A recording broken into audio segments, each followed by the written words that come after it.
السلام عليكم ورحمة الله وبركاته وعمر كلا يا برنامج ديني وحبرشة ما أنتو حنو هذا برنامج كدوم برنامج دي هراء وحنا مرتي أرضي كسو كوليستي scholarship دي أنا كسو هالديني يوتيوب كنا كسو هالديني كاس أو سنة كان نصيب وهلي إنه كم من نقطة أرضي ذا ديجا وحبرشة عالم كفايدستي مركا إن وحنا كسو دوين دونا إن ولا كان همزة إن حري بسم الله الرحمن الرحيم walaal abshir aad baad mahadsan tahay magacaygu waa xamse xariir waxa weeyaan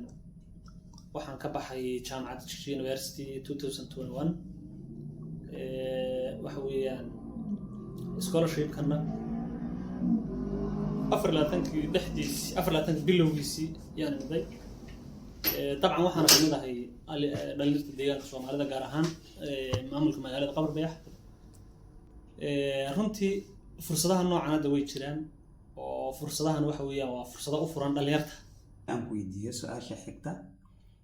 fursadahan waxbarasho mise scholarship-yadan yay tahay inay soo apply gareyso bismillahir rahmaanir rahiim walaal abshirow fursadan horta waxbarasho saan hore kugu sheegay waa mid magaranaysaa furan oo qofkii haysta shahaado u furan weeyaan iyo dhammaan waxa weeyaan nooc doona ay tahay hadduu qofka dhalinyarta uu yahay refuge ama qaxooti uu yahay ama uu yahay qof passport haysta fursaduna way badan yihiin sida tusaale ahaan scholarship ama deeqo waxbarasho sida tababaro oo kale sida shaqooyin oo kale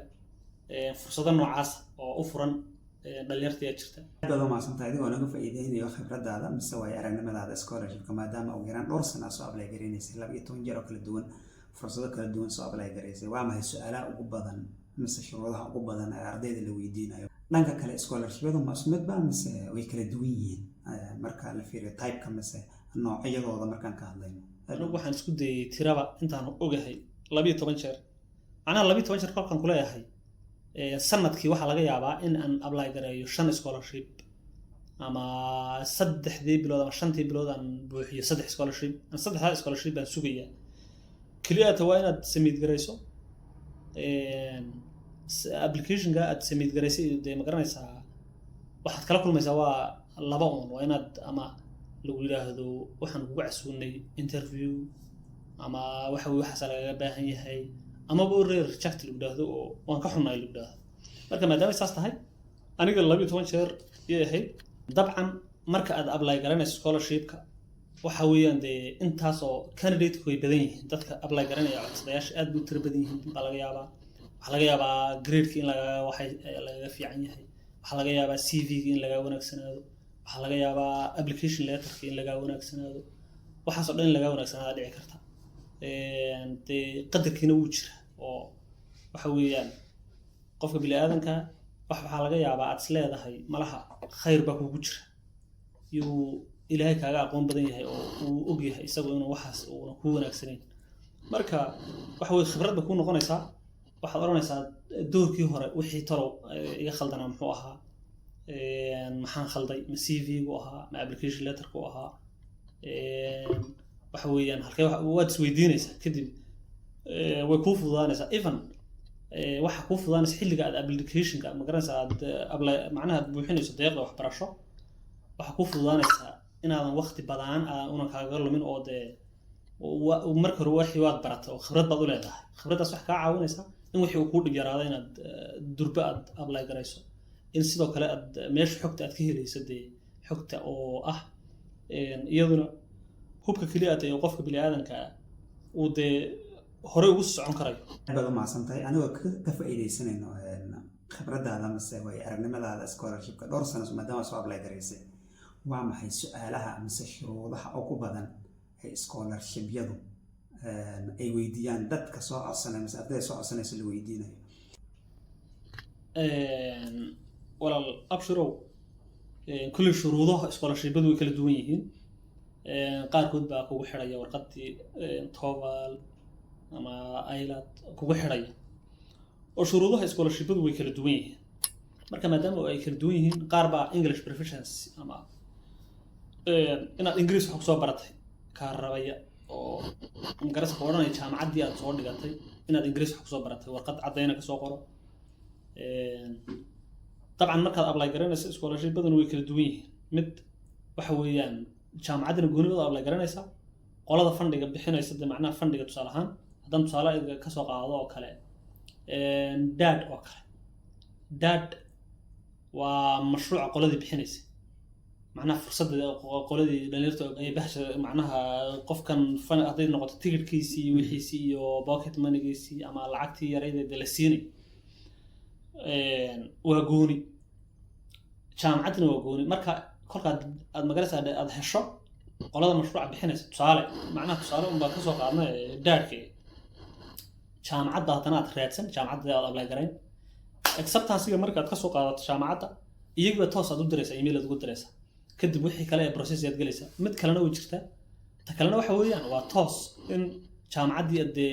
waxa weeye u apply garayso oo jaamacaddii kolkaad waxa weeye imtixaankaagii iyo waxa weeye interviewgaagi markaad marto ee aad baasto inaad processki kale iyo hawshii kale aad gasho marka way kala duwan yihiin mid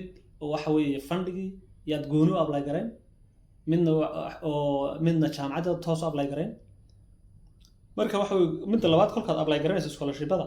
waa laba qaabood waa laba qayb mid